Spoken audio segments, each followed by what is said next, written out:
अस्सलामुअलैकुम। इंडिया एक के बाद एक कन्फेशन इंडिया की जानिब से किया जा रहा है। इंटरनेशनल मीडिया तो पहले से ही रिपोर्ट कर रहा था कि किस तरह से इंडिया के जो फाइटर जेट्स हैं वो पाकिस्तान की जानिब से तबाह किए गए हैं। पाकिस्तान ने भी एक फिगर दिया था। उसके बाद इंडिया की जानिब से इंडिया के जो एयरफोर्स के रिप्रेजेंटेटिव थे उन्होंने किसी हद तक अपने डैमेज का कन्फेशन किया था, लेकिन उन्होंने कहा था कि उन्होंने इसकी डिटेल्स नहीं बताई थी। फिर हमने देखा कि एक बीजेपी के लीडर हैं, उनकी जानिब से कन्फेशन किया गया राफेल जेट्स के तबाह होने का। राहुल गांधी की जानिब से सवाल किया गया, और अब इंडिया के जो डिफेंस हैं, चीफ ऑफ डिफेंस स्टाफ, उनकी जानिब से भी ब्लूमबर्ग को इंटरव्यू देते हुए ये बड़ा कन्फेशन सामने आ गया है। और फिर उन्होंने जो होस्ट है, जो प्रेजेंटर थी, वो उनसे बार बार सवाल करने की कोशिश कर रही थी, तादाद पूछ रही थी, और वो उसको बार बार डॉज कर रहे थे, डिस्ट्रैक्ट करने की कोशिश कर रहे थे। लेकिन वो बिल्कुल टोटल एक फेलियर था, वो इंटरव्यू में नज़र आ रहा था। और शायद यही बात है कि इंडिया के जो रिप्रेजेंटेटिव्स हैं या जो मिनिस्टर्स हैं, वो अब तक हमने देखा कि अवॉइड कर रहे थे मीडिया के सवालों को, इंटरव्यूज़ को। और अब जब उनको इंटरव्यूज़ देने पड़ रहे हैं तो उनको बार बार यही सवाल पूछा जा रहा है, और इसी कन्फ्यूजन में उनके मुंह से सच भी बाहर आ रहा है। और सिर्फ यही नहीं, हमने देखा कि इस पूरी नाकामी को छुपाने के लिए, इसके ऊपर पर्दा डालने के लिए नरेंद्र मोदी और उनके जो बीजेपी के मिनिस्टर्स हैं, वो बार बार कहते रहे कि ऑपरेशन सिंदूर जारी है, ताकि लोग जब सवाल पूछें तो उनको हम डिस्ट्रैक्ट कर सकें कि अभी तो हमारे जो टारगेट्स हैं वो अचीव नहीं हुए। फिर हमने देखा कि इन्होंने फौरी तौर पर जंग के बाद लोगों की तवज्जो दूसरी तरफ करने के लिए, तवज्जो हटाने के लिए, इस पूरी नाकामी से, इस पूरे फेलियर से, इस मुद्दे से नाकामी हटाने के लिए इन्होंने अपने ही लोगों पर जासूसी का इल्ज़ाम लगाया। किसी ने कोई पाकिस्तान का ट्रैवल किया, ज्योति मल्होत्रा, उसको जासूस साबित करने की कोशिश की। आज दिन तक उन्होंने उसको पकड़ा है, लेकिन आज दिन तक ये साबित नहीं कर सके कि वो पाकिस्तान के लिए जासूसी कर रही थी, सिवाय इसके कि वो एक व्लॉगर थी, वो पाकिस्तान आई थी, उसकी पाकिस्तान में वीडियोस हैं, पाकिस्तान में उसकी लोगों से मुलाकात हुई है, पाकिस्तान में उसने स्टे किया है। इसके अलावा आज तक कुछ साबित नहीं कर सके। उसका पूरा लैपटॉप का इन्होंने डाटा निकाल लिया, पूरे उसके मोबाइल का डाटा इन्होंने निकाल लिया है, बड़े बड़े सफ़े बना लिए हैं, सैकड़ों सफ़े उसके बेचारी के मैसेजेस के निकाल लिए, लेकिन पाकिस्तान के साथ इसका लिंक नहीं जोड़ सके।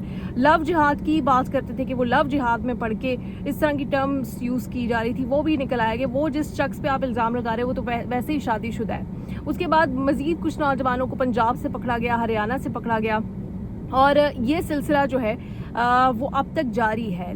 ये सारी कोशिश, ये सिंदूर वाली जो प्रैक्टिस की जा रही है, ये सारी कोशिशें सिर्फ इसलिए हो रही हैं ताकि जो इंडिया की नाकामी रही है इस ऑपरेशन में, उससे तवज्जो हटाई जा सके और आवाम को बेवकूफ़ बनाया जा सके, डिस्ट्रैक्ट किया जा सके। लेकिन अब ये सारी डिटेल्स बाहर आती जा रही हैं। इनके लोगों को, इंडियंस को जो सवाल पूछना चाहिए अपने गवर्नमेंट से, उनको ये कहना चाहिए कि पीआर कैंपेन ना करें। उसके लिए बॉलीवुड की पर्सनालिटीज़ या क्रिकेटर्स बहुत हैं इंडिया में। आप सिर्फ ये बताएं कि आपने इस पूरे खत्ते को जंग में धकेला, और कम से कम 1.5 अरब की आबादी है इस खत्ते की, वो न्यूक्लियर वॉर के दहाने पे खड़ी थी। आपने टारगेट क्या अचीव किया है?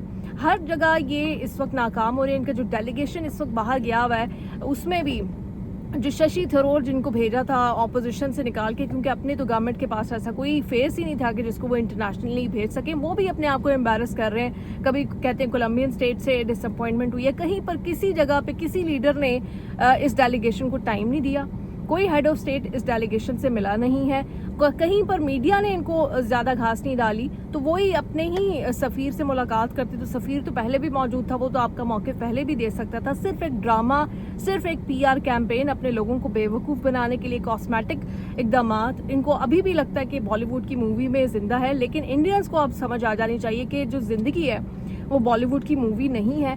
और ये जो अपने नाकाम किस्म के पॉलिटिशियंस हैं, जो पूरी दुनिया में इंडिया को एम्बैरस कर रहे हैं, इंडिया को सीरियस लिया जाता था, लेकिन अब इस पूरे ऑपरेशन सिंदूर के बाद दुनिया में कहीं पर भी इस बंदे को, इसकी गवर्नमेंट को सीरियस नहीं लिया जा रहा। जो फॉरेन इन्वेस्टमेंट थी इंडिया में, वो भी अगर उसके भी स्टैट्स देखें, वो भी कम हो चुकी है।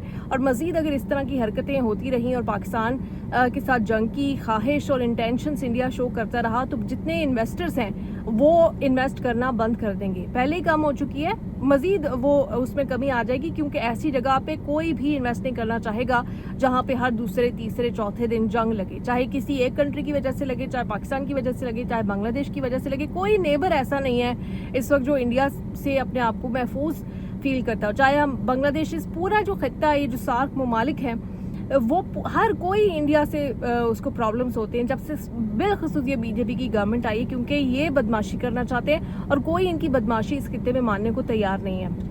तो ये अपडेट आई थी इंडिया और पाकिस्तान के तनाजुर में। ऑपरेशन सिंदूर इंडिया कहता है कि जारी है, बिल्कुल जारी रखें। और अब ये ऑपरेशन सिंदूर का जो मकसद है वो सिर्फ अपने लोगों को ही परेशान करना है, और अपने वो लोग जो गवर्नमेंट से सवाल करने की अहलियत रखते हैं उनके खिलाफ ऑपरेशन सिंदूर जारी है। पाकिस्तान का इस ऑपरेशन से कोई लेना देना नहीं है। पाकिस्तान की ये हुदूद की फिर खिलाफ वर्जी करेंगे, फिर इनको जवाब मिलेगा, फिर इनको हजीमत उठाना पड़ेगी।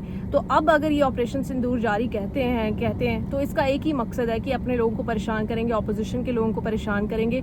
और फिर वो अली खान जैसे प्रोफेसर हो या ज्योति मल्होत्रा हो या कोई और नौजवान हरियाणा का जिसका किसी पॉलिटिक्स से कोई ताल्लुक नहीं है, उसकी मासूमियत को एक्सप्लॉइट करेंगे और अपने ही लोगों को बर्बाद करेंगे। सोफिया कुरैशी की फैमिली को जिस तरह से इन्होंने एक्सप्लॉइट किया वो भी आपके सामने, किस तरह से फूल की पत्तियां निछावर की गई। अगर सोफिया कुरैशी ने बड़ा कारनामा किया था तो फूल की पत्तियां तो सोफिया कुरैशी की फैमिली पे निछावर होनी चाहिए थी, और सोफिया कुरैशी को ये जो प्रिविलेज था मिलना चाहिए था, ये एजाज़ मिलना चाहिए था।